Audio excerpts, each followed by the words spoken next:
Hello दोस्तों, नमस्ते, प्रणाम। मैं पूजा तिवारी आपके अपने यूट्यूब चैनल पूजा तिवारी अवधी गीत पर स्वागत करती हूँ। दोस्तों, आज हम आप लोगों के लिए एक गीत लेकर आए हैं जो दुल्हन उतारते समय गाई जाती है। आप लोग वीडियो को लास्ट तक देखिए।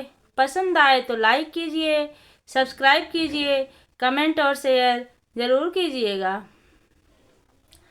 कार के मोहारे छेके ठाड़ी ड्राइवर भैया हो, नेग हमरा दे के अम्मा पर छुप तहिया हो, नेग हमरा दे के अम्मा पर छुप तहिया हो, नेग हमरा दे के अम्मा भीतरा घुघुटवा से बोले दुल्हनी रानी हो, भोरवा के छुटल अम्मा होई गे दोपहरिया हो, हाली बेगे गले से लगाला हमारी अम्मा हो, हाली बेगे गले से लगाला हमारी अम्मा हो।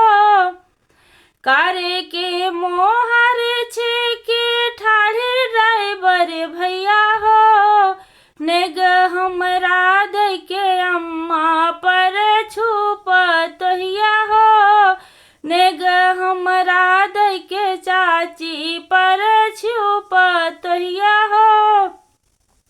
भीतरा घुघुटवा से बोले दुल्हन रानी हो, भोरवा के छूटल चाची होई गे दोपहरिया हो, हाली बेगे दिल से लगाला हमारी चाची हो, हाली बेगे गले से लगाला हमारी चाची हो।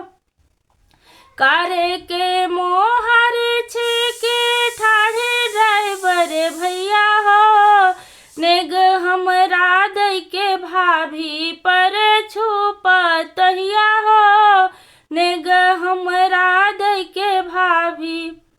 भीतरा घुघुट में से बोले दुल्हन रानी हो, भोरवा के छुटल भाभी होई गे दोपहरिया हो, हाली